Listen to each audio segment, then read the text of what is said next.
You are listening to another fever dream, brought to you by Trash Radio. Hi, I'm Stained Haynes. Realistically speaking, I just wanted to sell shirts. I had an axe to grind because there's a divide how things are and how things can be. So I'll spare you the Bobby Sands quote, but I've started putting up stickers and then that became screen printing, and it never occurred to me I could make a living, let alone earn money from such nonsense, until Chinese lung herpes shut the world down and my job was reduced to email. And that gave me all the time to do things I've been daydreaming about, sitting in an office with a chin in my hand looking out the window, just daydreaming about shirts. And then there were ideas and logos that didn't work on a shirt, so I figured, all right, they can't fit on a sticker, so why not just put them on a flyer? So you end up doing things in life out of circumstance, happenstance, or something else that ends in stance. So now I'm talking into my phone, and I hope you take a look at what Anatomy of the Hedgehog I've put together behind the curtain. So I'll speed run you through how all this nonsense came about. I'm sure a lot of it won't make sense, but just, it's the closest way to unpack this without forcing you to read a fucking trivia section on a 40-page wiki. So, once upon a time, I saw Hide Wars episode 17. There was Don Jolly, editor-in-chief at the time of Dagger Magazine. So I joined the Dagger Mag forums at the end of the shenanigans, and issue 4 of Dagger goes to print. And then Don and the artist butt heads. Magazine sold to jerk-offs in Hawaii's. And then Don goes on to make Encyclopedia.zone. So then there's a migration to the forums there. And this is important to note. For Dagger Mag, there was a barrier to entry. You had to audition. You had to type a 140 word post or less. And if Don liked it, you were allowed to post in the forums. If you didn't have forum access, you could see the top layer, but not the bottom layer, like, for example, on Encyclopedia.zone, there was the post zone, spelled P-O-A-S-T. And if you had access to the forums and, presumably if you were posting, then you could see FYAL, which was the acronym for Fuck You and Live, which was the opposite of that Twitter chunk of internet that spawned out of something awful called Fuck You and Die, FYAD. Or FIAD, if you heard it mentioned out loud among internet-dwelling people in meat space. So, the point is, there was quality control. And, Dagger Mag was mostly stuffed with submissions because by the time it came to an end, Don had like 20-something thousand unread emails sitting in the submission P.O. box. The digital one, not the literal one. So, he had said he'd gotten everything from novels to feature-length presentation films. And I wonder the gold that's sitting in that inbox. But anyways, so the quality of control, the barrier to entry eventually evolved into like not just 140 words or less, but like if you have a song, if you made something, even if it was on like MS Paint, come on down if Don Jolly likes it. So now we're in Encyclopedia.zone. And in the forums of Encyclopedia.zone is a spawning point for Super Predator. And then from there, around the same time I was doing public access YouTube stuff with my friend Monoxus on 718 TV. And he took care of all the back end stuff. I just did the front end stuff. And I figured, all right, none of us know a fucking thing about like lighting, audio. We had to start from zero, and we did. So as all this is unfolding, I figured, hey, let me get on Twitter and just start talking mad shit and plug our stuff. And then came flyers, which was an outgrowth of stickers. And then came things that were not in the cards for me, but have been nothing short of serendipitous, and among them talking to you on this fucking phone. So yeah, now here we are. All right, so you're coming with as I throw out the garbage. Hey, I'm not in a studio, so any air of professionalism you thought this had should have been long gone before you hit play. So, the stickers that I put up, in part due to the help of my friend Deadline. He's the one who put me onto screen printing. He learned from YouTube, and I learned from YouTube. And as much as I want to say, if I could do it, anyone can do it.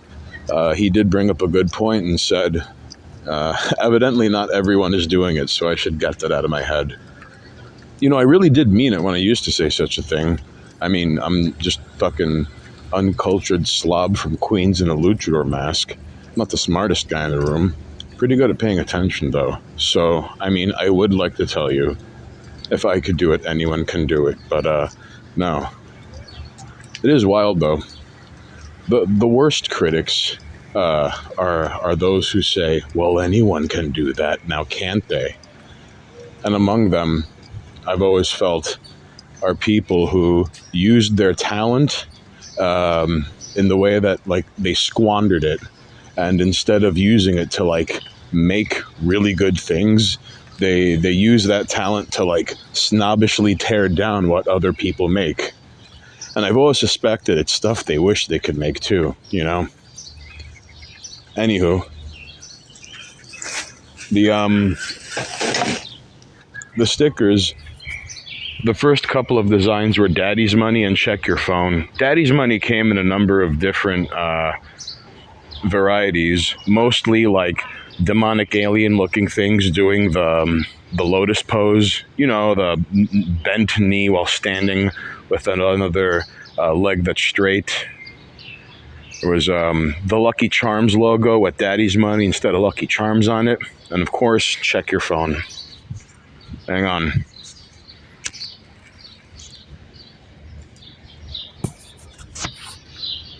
Ideally, by the time you're listening to this, I would have gotten my shit together and figured out a screen for Check Your Phone. So, fingers crossed. Here's to hoping. Not a lot of people messed with the Check Your Phone stickers. Daddy's Money, though, that would last anywhere from weeks to just days. A couple of them didn't last 48 hours. And imagine that. People with so little going on in their lives, that ink on a sticker gets them big mad. Wearing them on shirts was another thing entirely. That put me onto DIY PSYOPs just as a concept. Because, like Daddy's Money, yeah, people who benefit from Daddy's Money look at the shirt and they either get upset or tight or, you know, pretend to have not noticed. Women were prone to doing the wooden soldier stiff pretend you didn't just see the thing that upset you walk.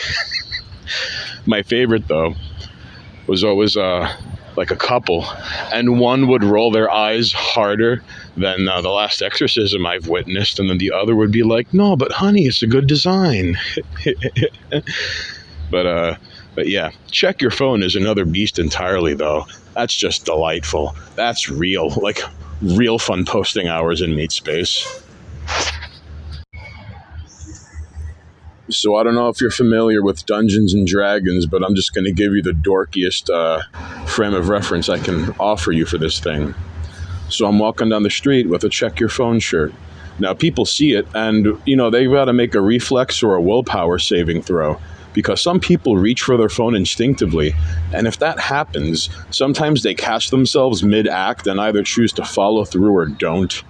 Some people do so, and then if they do follow through, if there's a missed text or a missed call, they're looking at me like I'm fucking Rasputin, and they're like, but how did you know?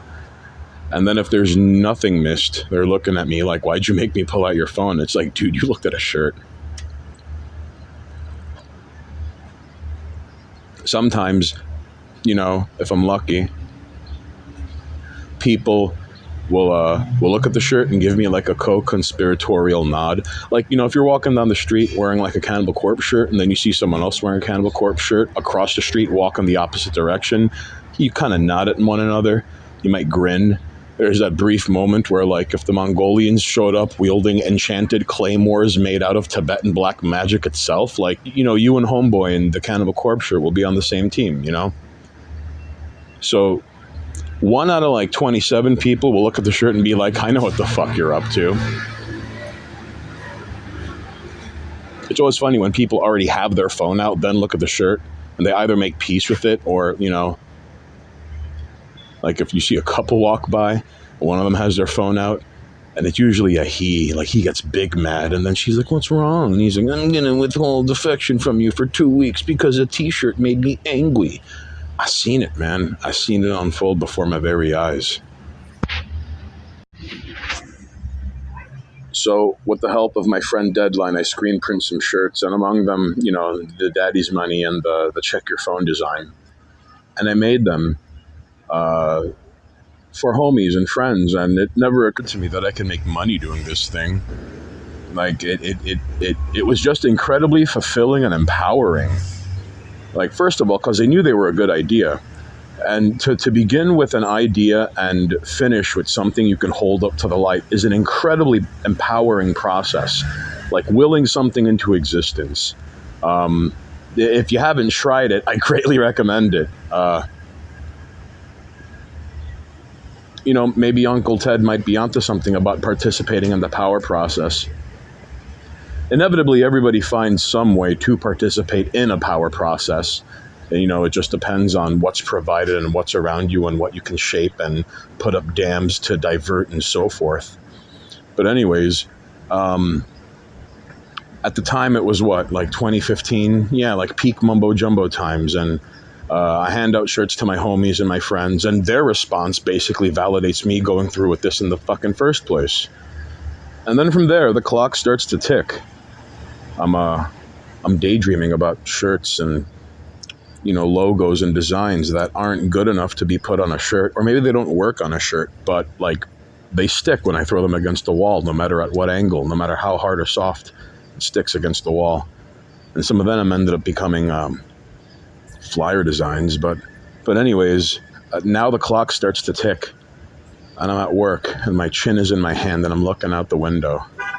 And while we're at it, like, it's funny how most people are bewildered at the very notion that I first of all, that I do an office job, because I don't know what the fuck people think I do.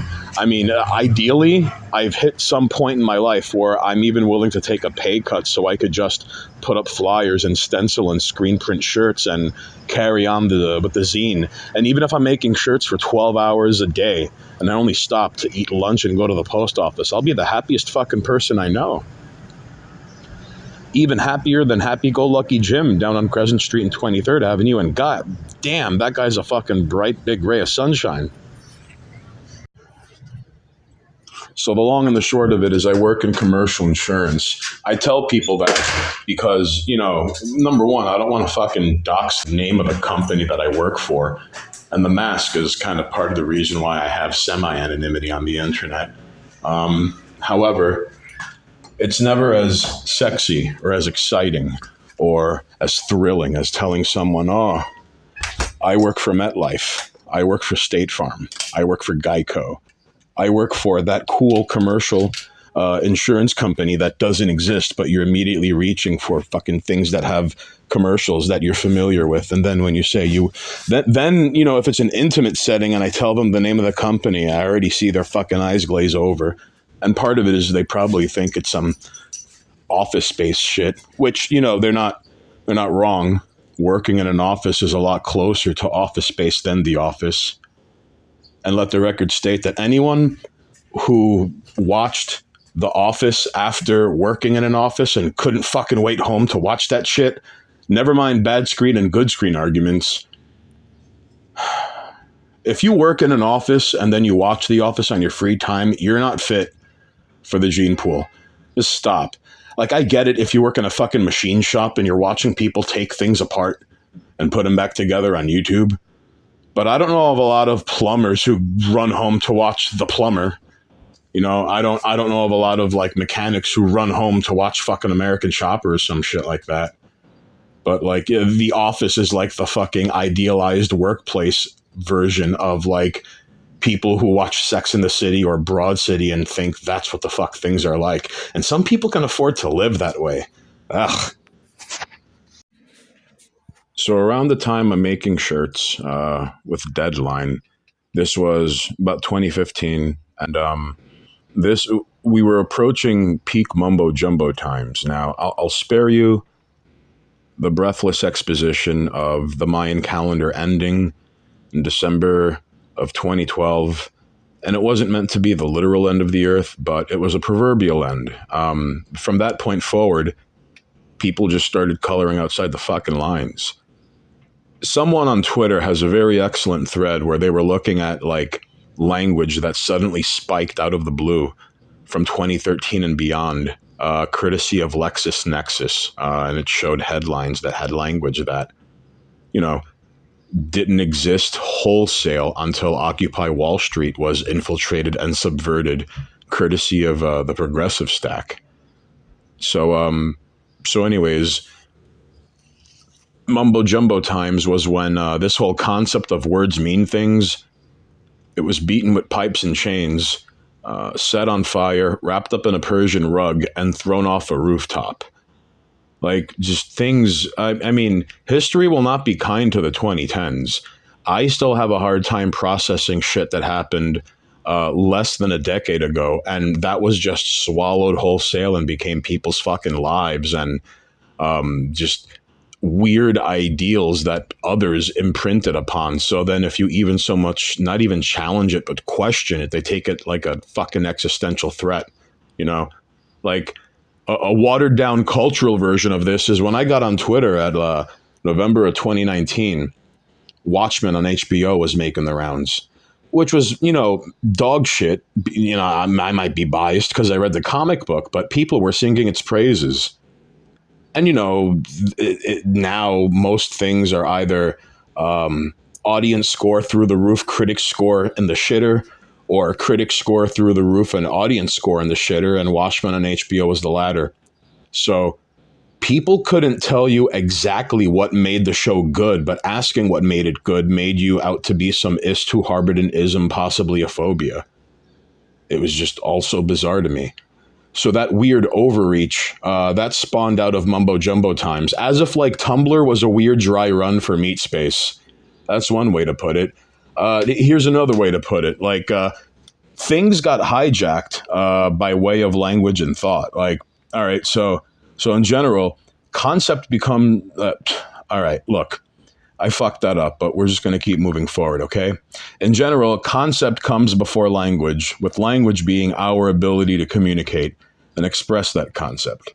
However, there are things that cannot be expressed in the absence of language. Furthermore, if a language lacks the word for a particular concept, it can affect one's cognitive ability to comprehend and express it to an extent. So that being said, think of all the language that just sprouted out and now is buried in the foundation in the world around us. I mean, you don't have to, but it would be nice if you stopped and thought about this for a moment. So here's a quick nitpicking of, you know, language being broken on the back of whatever you want to call it. Some people argue that it's postmodernism or progressivism. I don't know what the fuck you want to call it. But the point is, take this these same mewling little shits that used to almost always invoke music and food when discussing diversity, even though Robert Putnam won a Nobel Prize for his work on detailing diversity, lowering every quality of life quantifiable metric across the board.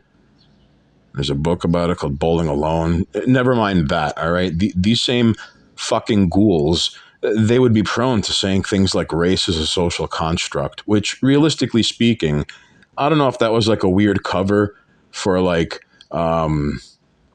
Sean King to LARP as a black man. And evidently, like, you know, Rachel Dolezal and like those three other like honky bitches that were pretending to be black or something other than white. From what we've learned from this, like, Soul Man is only a one-way street and only dudes could do it, all right? That being said, race is a social construct.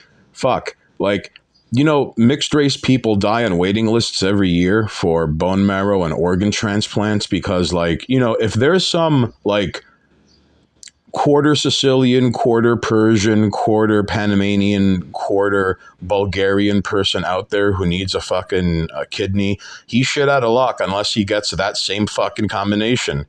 And, social constructs is a weird software programming argument applied to hardware. And I'll be damned if people can explain away how, like, Black people are predisposed to sickle cell anemia. They almost exclusively suffer from that. Or how Asian Americans have among the highest cancer rates in the United States. Or how Native Americans are prone to alcoholism. And, like, if that's a social construct, then I guess, it only makes sense if you could break everything in the world down to being a woman, right? Practice your Chinese as a regular one. I can't speak Chinese. I can't speak Chinese. Did he say I can't speak Chinese? I can't speak Chinese.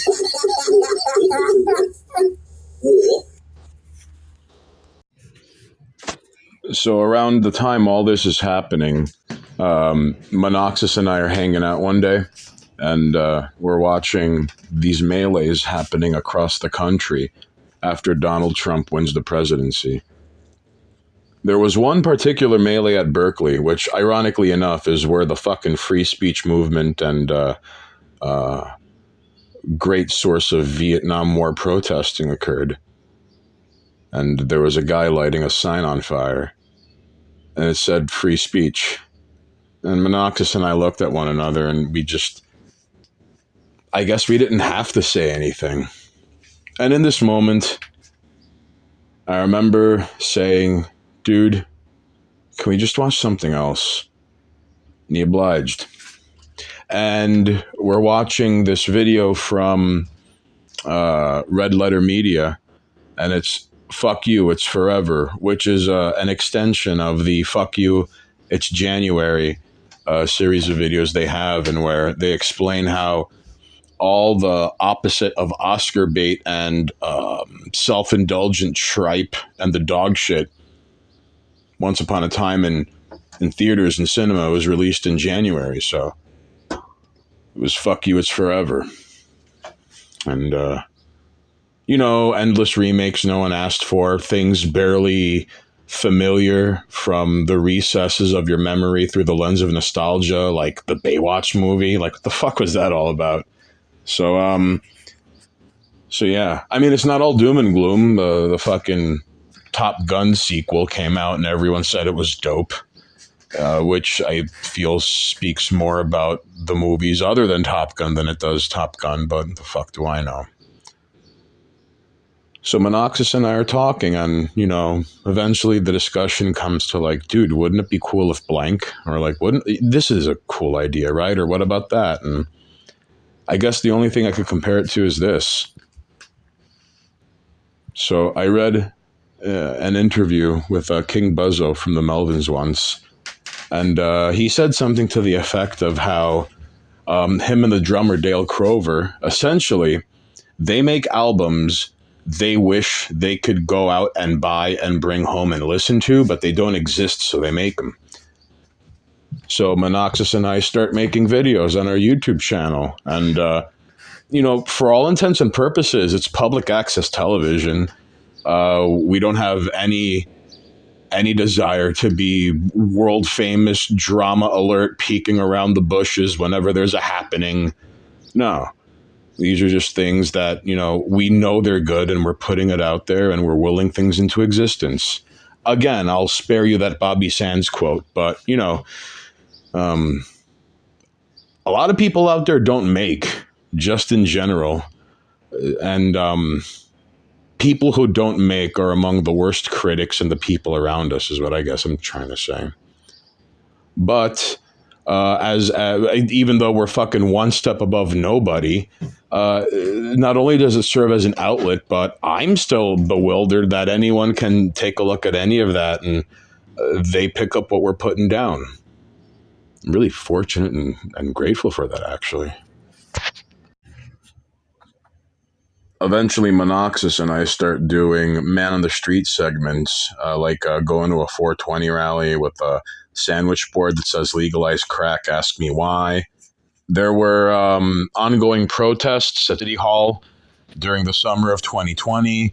And we went there to ask people why everyone's so upset, because we figured we'd ask people on the ground instead of, watch the news. A lot of people were not having that. Going to Times Square in a Santa outfit, but with the luchador mask. Yeah, so eventually we move on to live streaming, and that was fucking fun. That was great. It is an option on the table at some point. Monoxus did take a hiatus from the internet because he felt he was too thinly spread out to deal with things he wanted to deal with. I suppose it was the things he needs to deal with before he can get to the things he wants to deal with. And in the event you're listening to this, dude, in all due respect, I love you. You're my friend. But women are a lot of fucking time and energy, and I'm aware that one girlfriend knows the other exists, but you slinging dick outside of that and eating more pussy than cervical cancer, come on, man. That's a lot of fucking time and energy for others' things, but I digress. Yeah. Hey, if you did hear this, let me know. I'd be fucking dying to find out if anyone else other than me and the three people with fucking Dixie cups and a string are checking this out. And in the process of all this, I'm making a mess on Twitter, but let's just take a step back so we can discuss Encyclopedia.zone. So, on the forums of Encyclopedia.zone, Old Two Spoons goes Operation Super Predator, and it was this one-off thing. And on one hand, it was kind of like a weird, I guess, right time, right place. It was lightning in a bottle. The art is still nothing I can really compare it to. Some of my best writing I'd been kicking around, I just handed in without hesitation. And it was the first publication that ever said, yes, give us more. I'd like to say it was a thing that was made entirely by people who got nothing but rejection letters. I mean, that was my story. I mean, I've been saying and writing what I've been fucking saying and writing since I got out of high school. And, no one gave a shit. I don't want to say until I put on the mask, but I wasn't until Super Predator, really.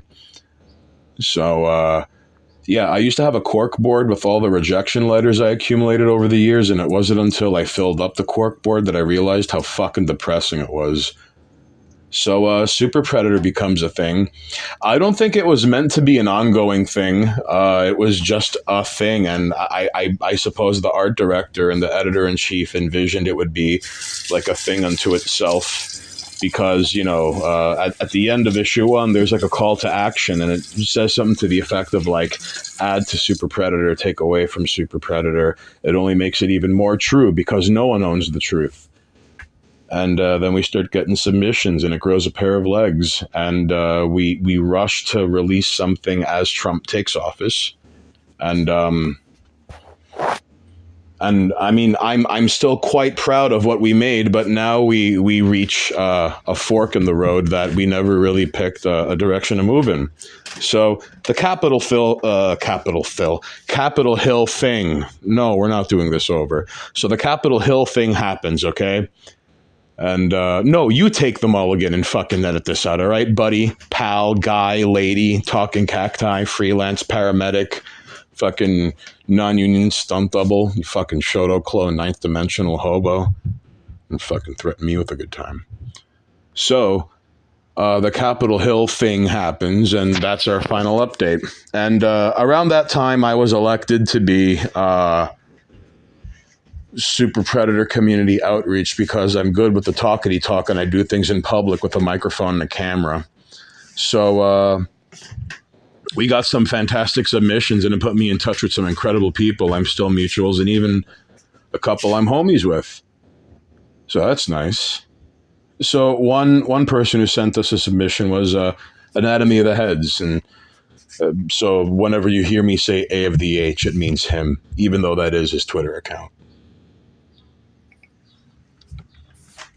So he finds me through Twitter, and he He sends me a submission and I hand it to the editor personally. Now, it's interesting to note that even when we had deadlines and shit hanging over our head, the editor-in-chief, open brackets, all caps, redacted, close brackets, he would take his dear sweet fucking time getting back to me on things that were urgently pressing as things were being broken on a fucking millstone. So he gets an email of like, hey, here's a submission from an outsider, and he holds the record of the editor-in-chief going, get me pictures of Spider-Man. What's this man's deal? Let's get him on board. What does he want? Blah, blah, blah, blah, blah. So now A of the H are talking, and we like some of the same weird ass shit. We start to get to know one another. And as all this is happening, then Super Predator grinds to a halt. So from February 2020, moving forward up until May, that was the last meeting. Like every month we'd have a meeting of the heads of every department and the founding members. And it would be to touch base on what we want to work on, what we need to work on, what direction we want to steer things in, where we should be pouring resources into. And every month it was the same fucking thing. Every month it was, all right, go. So then someone would go, hey, we need more online only updates. So that'll funnel traffic into people wanting the physical copy. And someone goes, we need to work on issue number 3. Someone else goes, we need to do more Alex Jones public access TV live streams with the video puppets on a burner phone so people could call in. That was the shit. And it was. Someone goes, we should be doing outreach with other zines. We should be, and then finally it's my turn, and I'm like, hey, this is like the 7th time someone has asked if we could get that skull and star and Target logo guy on a hoodie or a coffee mug or a T-shirt. And while we're at it, like, have you guys heard about NFTs? As I understand, people are paying good money for dog shit, and what we make is much better than dog shit. We should be moving on that. I don't mean to compromise anyone's artistic integrity, but like I, for one, am not content to live hand to mouth if it was just entirely up to the arts and what I produce and make to be contingent in the quality of my life. So, just go on Google and look up Ethereum and see how much money one is. And there's some cocksucker in fucking Midtown Manhattan near Grand Central Station taking mediocre photos of people going to and from work, and it's like 4-point-something Ethereum each. If there's any argument to be made and you want hard fucking figures, there's that. So that happens on February, and then we do the whole same fucking thing in March and April and May. And then A of the H is like, dude, let's just start our own thing. And that's what we did. And Cars and Women magazine has been in motion since. So there you go. In spite of Super Predator being in suspended animation like the mosquito and the amber in Jurassic Park, I'm very proud that I could put it on my resume. I'm really fortunate that it also, has become a frame of reference. It's been something people can point to. Ideally, they can point to that and see the gradual progression from that to Cars and Women magazine and the other things I get my grubby fingerprints on. Since then, I've been published in Gradient Descent Volume 2, Ending Bigly A, which is an anthology series of The Many Fates of Justin Trudeau in Canada. Volume 1 was Ending Bigly, and it was about Trump in America. So again, things that were not in the cards for me, but still unfolded. So I'm reminded of that quote by Carl Jung about the alchemists and shit, where an old alchemist was telling his apprentice something to the effect of even at your loneliest. You know what? Fuck it. We're going to look the quote up. I don't want to fuck this up. This is important. Hang on.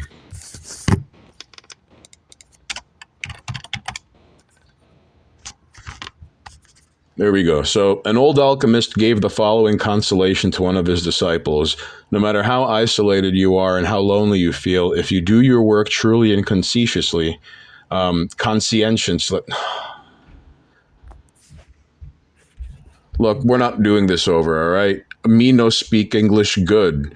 So we're going to take it from the top, all right? An old alchemist gave the following consolation to one of his disciples. No matter how isolated you are and how lonely you feel, if you do your work truly and conscientiously, I probably fucked that up again too, right? Unknown friends will come and seek you. And I know I'm not the only person who can attest to this in trying to make something of themselves and having to shill and plug that shit online. You know, one of these days I'd like to live stream putting up flyers. I'm really fortunate I've been able to get anything across with flyers in the first place. I mean, yeah, there's a bitter, cynical argument to be made about the simulacra of the image of something that exists online pertaining to what I did and documenting on social media. Yeah, because, I mean, marketing's half the fucking job.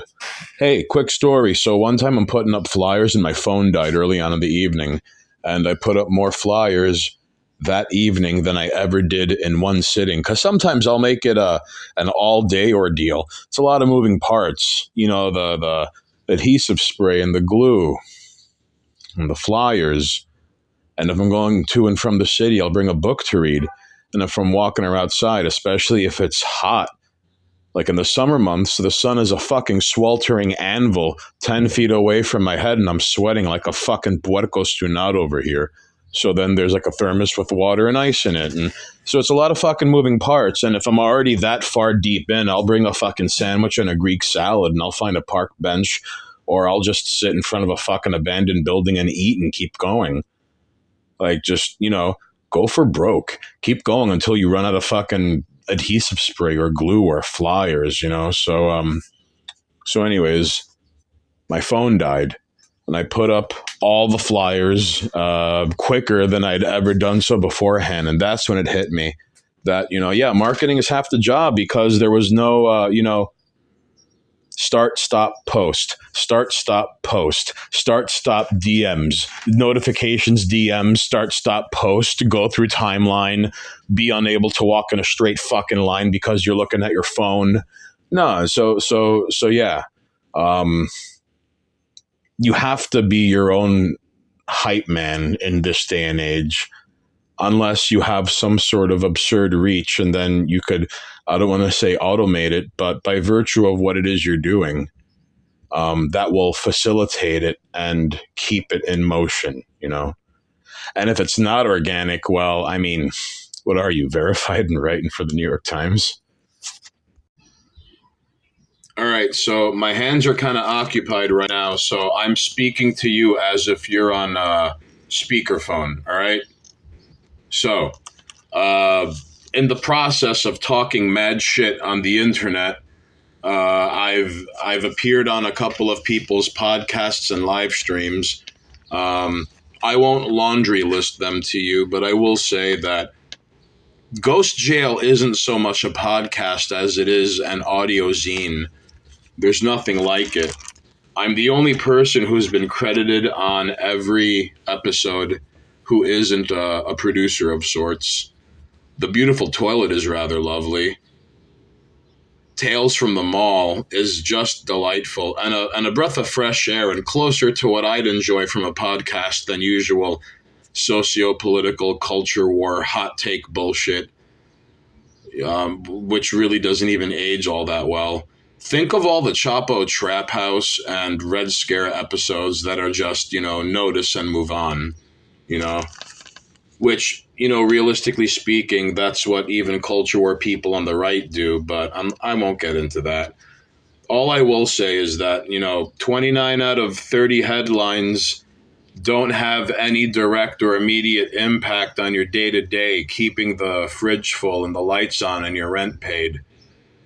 And culture war is a big game of notice and move on.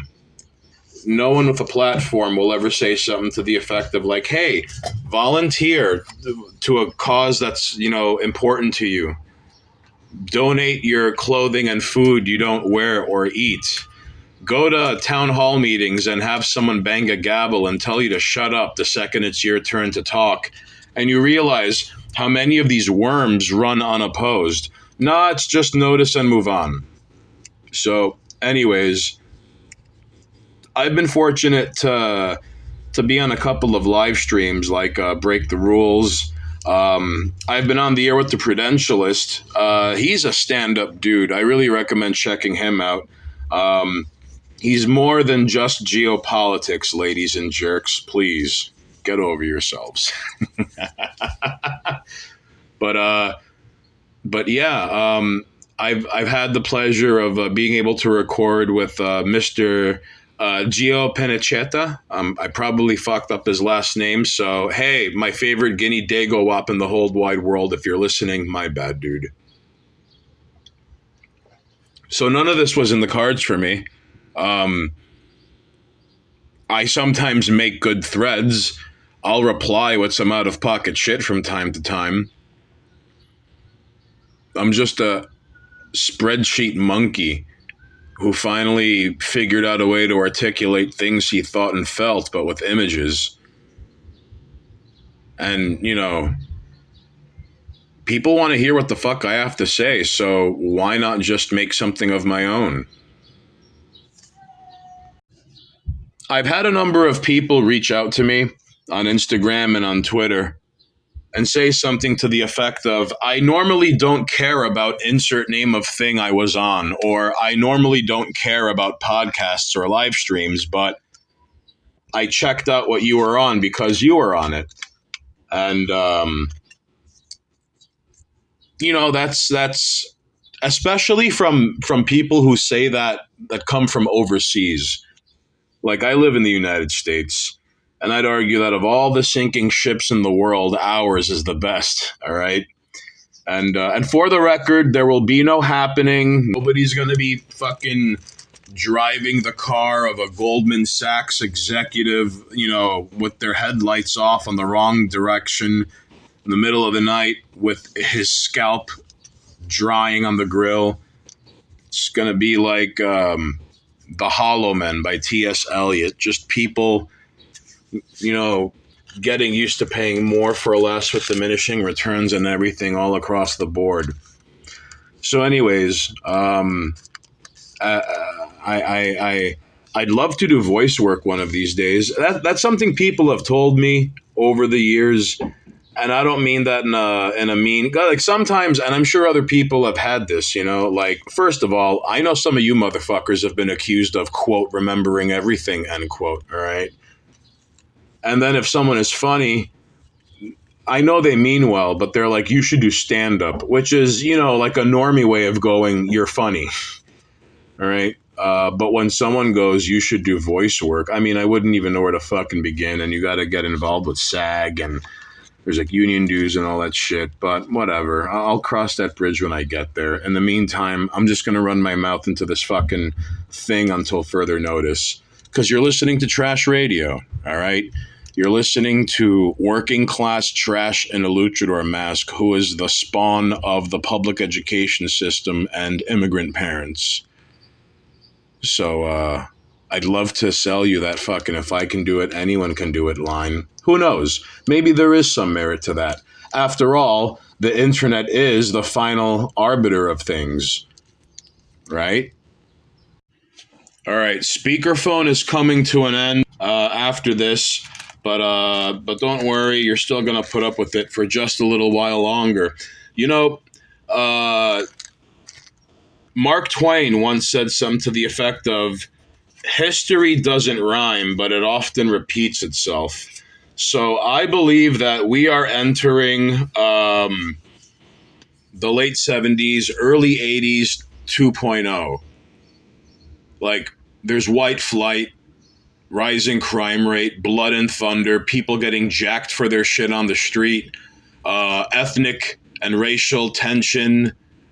There's activist shit popping off that is either getting infiltrated or is gonna get infiltrated.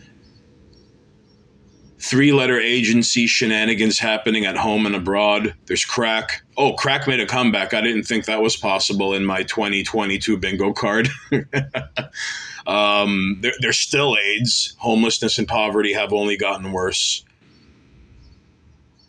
Oh, we have lean and fentanyl. Yeah, how about that? And Chinese lung herpes. So stop and think and consider all of the literary and cinematic and musical ground that was broken in the late 70s, early 80s, because the traditional routes of moving upward and through, or if not making parallel moves, they were, I don't want to say they were no longer valid, but like if you were in comedy, you no longer needed, a solid 5 minutes to do on the Tonight Show before Johnny Carson invites you to the sofa and to have a seat. And then from there, you end up on HBO or you got a writing gig for TV.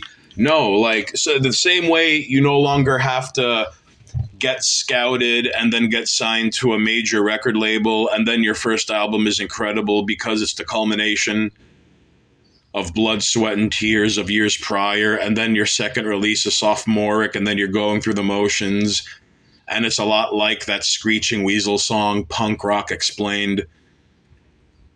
So anyways, I mean, not everyone does that. Faith No More and Mr. Bungle deliberately made some of their most outlandish and not as accessible but incredible shit, like Angel Dust and Disco Volante.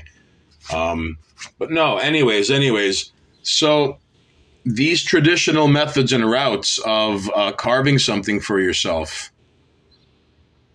I'm not saying they're no longer relevant, but the internet is now the final arbiter.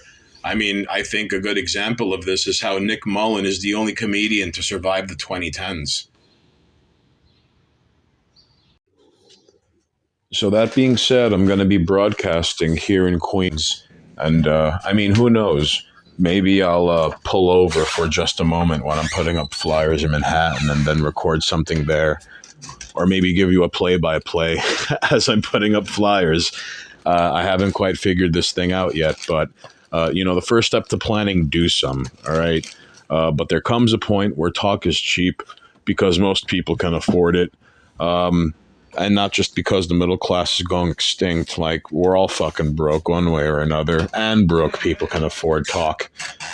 But talk minus action equals zero, and I'm not trying to convince you of some shit or preach to some choir or, remind you how fucking terrible things are out there, because, I mean, the only thing more easily available than porn out there for free, wholesale, are black pills and doom and gloom, and that's kind of sort of the point of that flyer and shirt design, writing with despair prohibited, keep hopes up. I will say there is like a joke buried in there that only 3 people have gotten over the years. And if you get it, you just fucking go ahead and let me know, you wise ass. Right-wing culture guys, they tend to be delegated to Twitter, where they play a game of notice and move on. It is weird because even once in a while you'll see someone on the right wing use a word like dismantle, which is some bullshit, really. Because whenever you hear anyone use the word dismantle, it's sort of like the semantic equivalent of calling something problematic. No point in saying what the problem is or how to solve the problem, but call it problematic so you can notice and move on. So dismantle? How? What are we replacing the dismantled thing with if that's an option on the table, It's fucking tiresome because I imagine even the Chapo Trap House people and those who listen to that on the regular, it's just, even they're subjected to their own version of notice and move on. It's kind of funny, though. Virgil Texas was accused of grooming an underage girl, but all of my Virgil Texas didn't kill himself tweets and sitting in my drafts on Twitter are for naught. And evidently, I guess it's okay if you believe in... I mean, between you and I, the State Department to Chapo Trap House to BreadTuber to Chattering Class Pipeline is very real. And Virgil Texas walking away unscathed after keeping his head down after such ugly accusations that would have buried anyone else. Yeah, that pipeline is very real. You know, right-wing culture guys, they tend to be delegated to Twitter, where they play a game of notice and move on. It is weird because even once in a while you'll see someone on the right wing use a word like dismantle, which is some bullshit, really. Because like whenever you hear anyone use the word dismantle, it's sort of like the semantic equivalent of calling something problematic. No point in saying what the problem is or how to solve the problem, but call it problematic so you can notice and move on. So like dismantle, how? What are we replacing the dismantled thing with if that's a option on the table, you know? It's fucking tiresome because even, I imagine even like the Chapo Trap House people and those who listen to that on the regular, it's just, you know, even they're subjected to their own version of notice and move on. It's kind of funny though. Virgil, Texas was accused of like grooming an underage girl, but like, you know, all of my Virgil Texas didn't kill himself tweets and sitting in my drafts on Twitter are for naught. And evidently, I guess it's okay if you believe in, I mean, between you and I, the State Department to Chapo Trap House to BreadTuber to Chattering Class Pipeline is very real. And Virgil Texas walking away unscathed after keeping his head down after such ugly accusations that would have buried anyone else. Yeah, that pipeline is very real. There's probably local politics that I'll be discussing down the road because after all, I mean, Mayor Bloomberg left a little while ago, and that was a weird moment in my city's history. And regardless of what your politics were, you could unite with a complete stranger in saying, wow, this guy fucking sucks.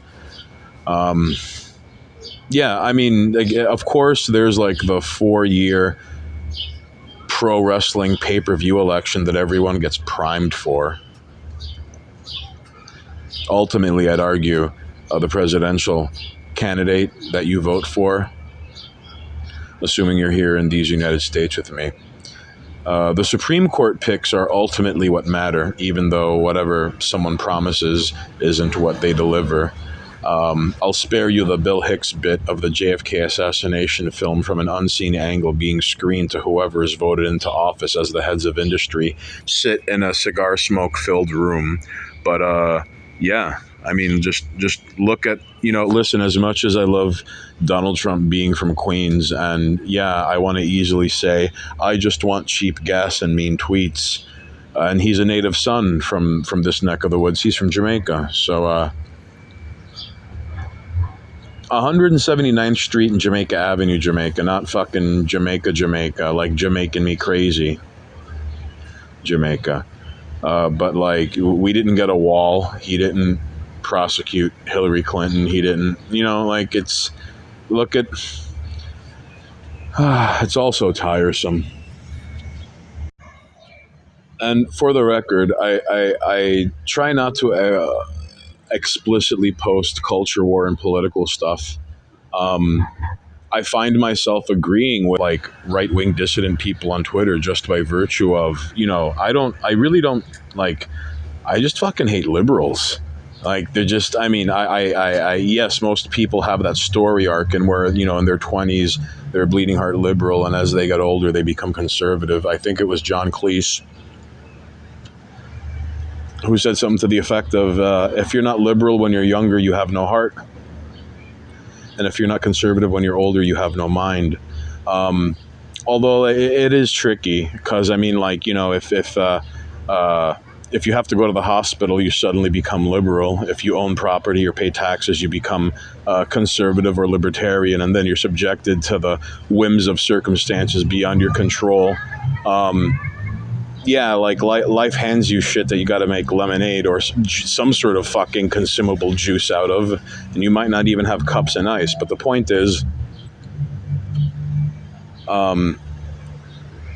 Being the spawn of immigrants really didn't afford me the bleeding heart, open borders, everyone is a blank slate. I mean, first of all, there's no Latino identity. I mean, that shit was just made up. It's a fucking meme courtesy of academia and Spanish-speaking media from Miami.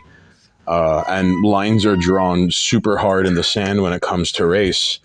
Hell, fucking Latin America has the practice of blanquimiento, which no one wants to talk about. And let the record state that no self-respecting Latino will ever identify as Latinx or Latinx. And fuck that noise. There's nothing worse to spit in the face of a gendered language than a fucking word like that. So I'm still figuring this thing out, but I'm glad you're here. And presumably you're hip to my nonsense. Because, I mean, if you weren't, you wouldn't be listening to this, right? And if you aren't, and you just happen to stumble onto this, you could find my dumbass at 718 TV on Twitter. For the best public access programming you're not watching, you could find me at 718 TV on YouTube. If you're hip to that algorithm-driven marketing and surveillance mind control grid appendage that is centered around images and hashtags, that ecosystem called Instagram, you could find me at stained_Haynes.